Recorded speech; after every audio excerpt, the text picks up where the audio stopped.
সকলকে স্বাগত বিজ্ঞানে আরও একটি নতুন ভিডিওতে। আজকের ভিডিওতে আমরা জানব ক্ষমতা সংজ্ঞা এবং ক্ষমতার যে এককগুলো আছে তার মধ্যে কয়েকটি সংজ্ঞা। সাধারণত ক্ষমতা কাকে বলে? নতুন চ্যানেল সবাইকে লাইক শেয়ার কমেন্ট উৎসাহিত করার অনুরোধ রাখলাম, আর অবশ্যই শেয়ার করে সকলের সঙ্গে যুক্ত থাকুন।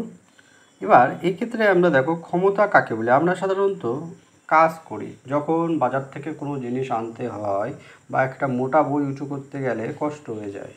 দেখো এই ক্ষেত্রে তুমি মোটা বইটা সহজে উঁচু করতে পারলে না, কিন্তু আরও একজন ব্যক্তি বা আরও একজন মাস্টার হোক বা তোমারই বন্ধু, সে কিন্তু সহজে মোটা বইটা উঁচু করে দিল। অথবা বাজারের ব্যাগটি যখন বেশি ভারী, তুমি আনতে পারলে না, কিন্তু তোমার বাবা বা তোমার আত্মীয় ব্যাগটি সহজেই উঁচু করে নিয়ে আসতে পারছে, আর তুমি সেটা উঁচু করতে পারছো না। এটাই হচ্ছে সাধারণত ক্ষমতা। এবার ক্ষমতা এইভাবে লিখলে কিন্তু আমরা উত্তর পাবো না।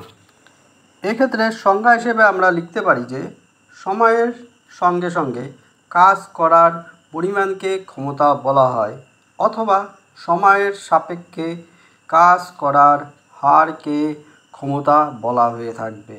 এক্ষেত্রে ক্ষমতা সমান সমান কৃতকার্য বাই সময় ধরা হয়ে থাকে, অর্থাৎ কৃতকার্য ভাগ সময়। ঠিক আছে, এর যদি আর একটু বুঝতে যাই তাহলে লেখা যায় যে কোনো বল একক সময়ে যে পরিমাণ কাজ করবে তাকেই সাধারণত ক্ষমতা বলা হয়ে থাকে। হর্স পাওয়ার, টাওয়ার, এরকম অনেক কিছু আমরা এই ক্ষমতার ক্ষেত্রে শুনে থাকি। তবে আমরা জানবো সাধারণত ক্ষমতার এসআই একক যেটাকে বলা হয়ে থাকে সেইটা সম্বন্ধে। ক্ষমতার সাধারণত এসআই একক হলো সাধারণত ওয়াট। এই ওয়াট সাধারণত 1 ওয়াট, 2 ওয়াট আমরা যখন এই বাল্ব জ্বালাই সেগুলোর থেকে জানতে পারি। এক্ষেত্রে আমরা 1 ওয়াট কাকে বলে যদি জানতে চাই তাহলে লেখা যায় 1 সেকেন্ডে 1 জুল কার্য করার ক্ষমতাকেই সাধারণত 1 ওয়াট বলা হয়ে থাকে। অর্থাৎ 1 সেকেন্ডের মধ্যে 1 জুল পরিমাণ কার্য যতটা হয়ে থাকবে সেটাই সাধারণত ক্ষমতা বলা হয়ে থাকে।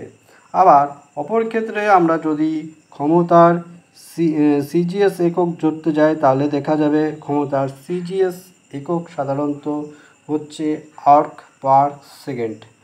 আর্ক পার সেকেন্ড, পার্ক না, পার সেকেন্ড। এই হয়ে গেল ক্ষমতার এসআই এবং ক্ষমতার যে এসআই আর সিজিএস একক সেই দুটো।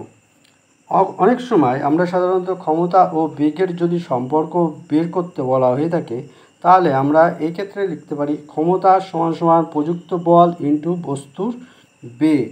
এটা আমরা সাধারণত ক্ষমতা ও বেগের সম্পর্কে লিখতে পারি। আজকে সাধারণত আমরা আর বেশি দূর যাব না, তাও আরেকটা বলে রাখি, এটা সাধারণত শর্ট আসে। ক্ষমতা সাধারণত কি রাশি হয়ে থাকে? এক্ষেত্রে উত্তর হবে ক্ষমতা হলো একটি স্কেলার রাশি, কারণ ক্ষমতার মান আছে কিন্তু নির্দিষ্ট কোনো অভিমুখ নেই বা অভিমুখ নেই, তাই ক্ষমতা একটি স্কেলার রাশি। আমরা সাধারণত পড়েছি স্কেলার রাশি, ভৌত রাশি, এই ভিডিওটি আগেও আছে, দেখে নিতে পারো। আজকে আমরা এখানেই শেষ করছি। পরবর্তী ভিডিও আমাদের সঙ্গে থাকো, লাইক শেয়ার কমেন্ট সাবস্ক্রাইব করে। আজকের মতো এই পর্যন্তই।